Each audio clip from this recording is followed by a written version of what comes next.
Imagine you wake up Monday morning and every human has stopped working. The news anchor sits silent on camera.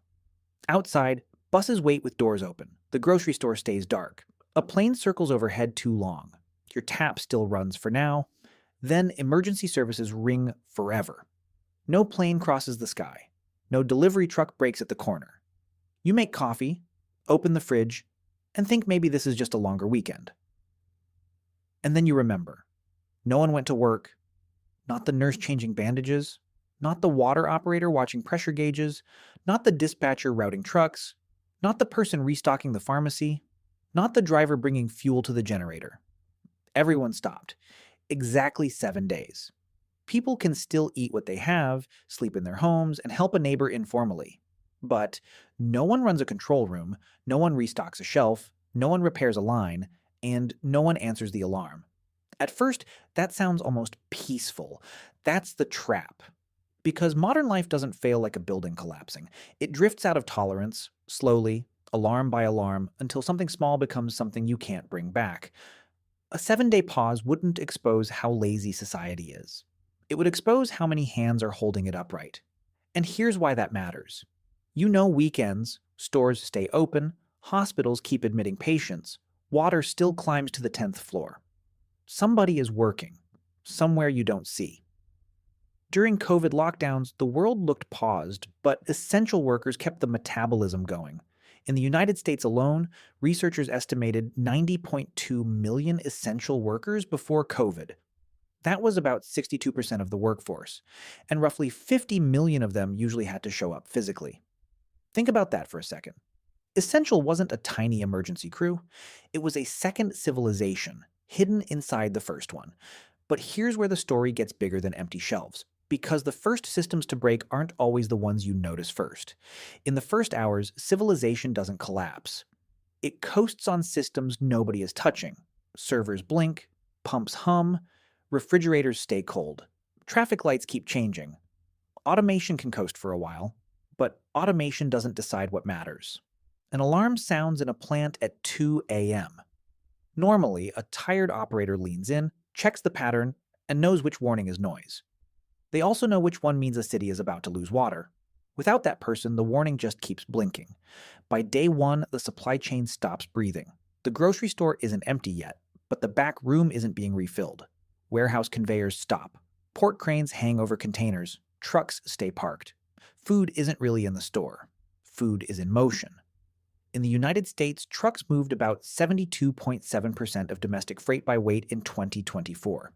The American Trucking Associations once warned that when trucks stop, medical supplies stop moving within 24 hours. Food shortages begin developing that same first day. Not because farms vanish, because the chain between the farm and your kitchen goes still.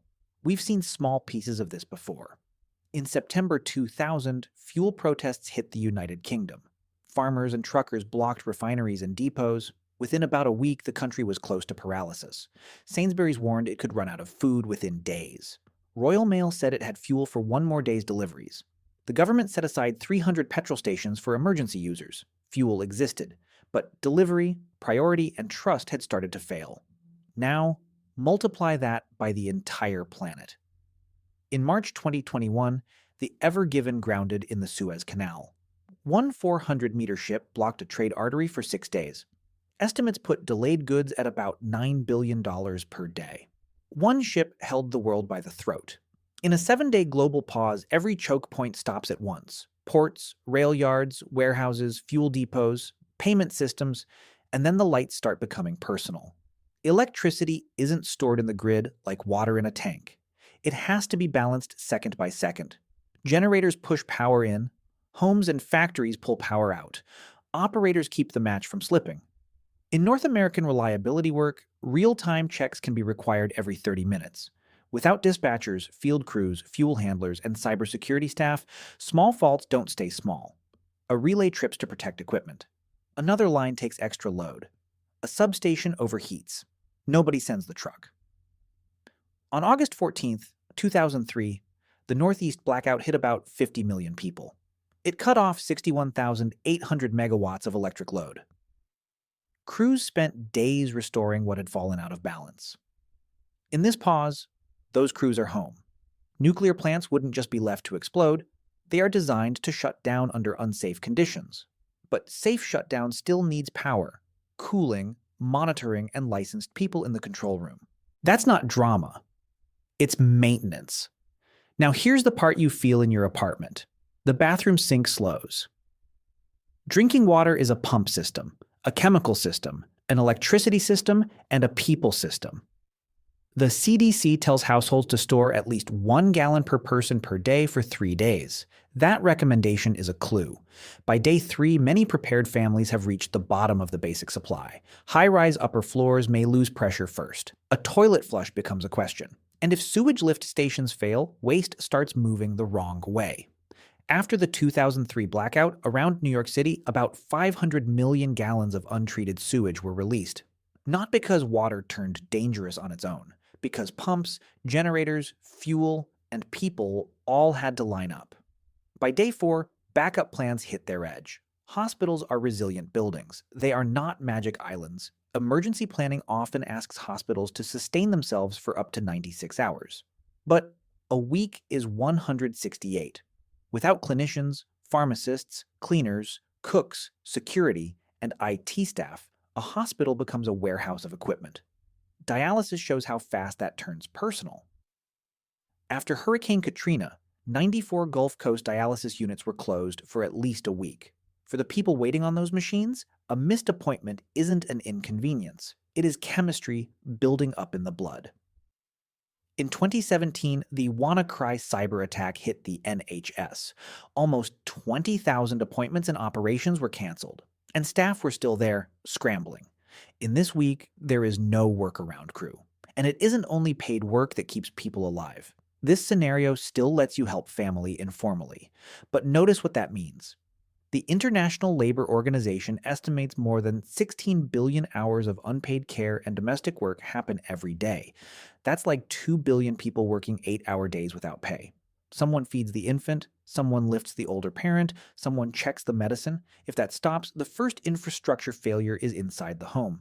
By day 5, automation reaches its edges. A data center can have backup power, but backup power needs fuel, cooling needs attention, and a failing fan needs a human hand. Refineries are the same kind of problem, just hotter.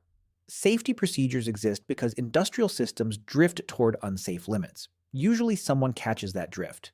Now the valve stays where it is. Payment apps may still open on your phone, but cash distribution, fraud response, and merchant settlement pile up quietly. No one clears the queue. By day 6, social trust becomes infrastructure. One apartment has a generator, another has insulin in a warming fridge. Another has a bathtub full of stored water. People start making choices. Ration, share, guard. And here's the turn nobody expects. The week wouldn't only reveal fragility, it would reveal neighborhoods. A staircase where someone carries water upward. A hallway where someone shares medicine information. A power bank passed from hand to hand. Not official work. Just people refusing to let each other disappear. For some, that informal care is the difference between danger and survival. There is one quiet upside. The skies clear a little. Traffic haze thins. During COVID, strict lockdown countries saw nitrogen dioxide about 29% lower than places without strict lockdowns. Across 215 cities, the average observed drop was about 32%, but daily fossil carbon dioxide emissions only peaked around 17% lower. Not 100.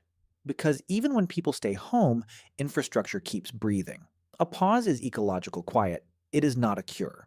By day 7, restarting isn't a light switch. Using the 2024 world GDP number, one average week of global output is about $2.14 trillion.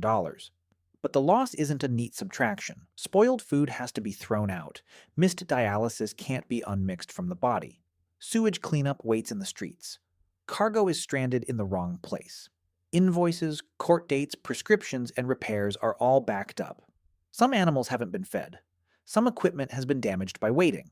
The restart needs the same people the pause removed. Line workers, nurses, sanitation crews, water operators, truck drivers, IT staff, port workers, local officials, the people you usually notice only when something breaks. After 7 days, the world doesn't look like a stone pyramid. It looks more like a patient in intensive care, alive, powerful, astonishingly complex, but dependent on someone watching the monitor.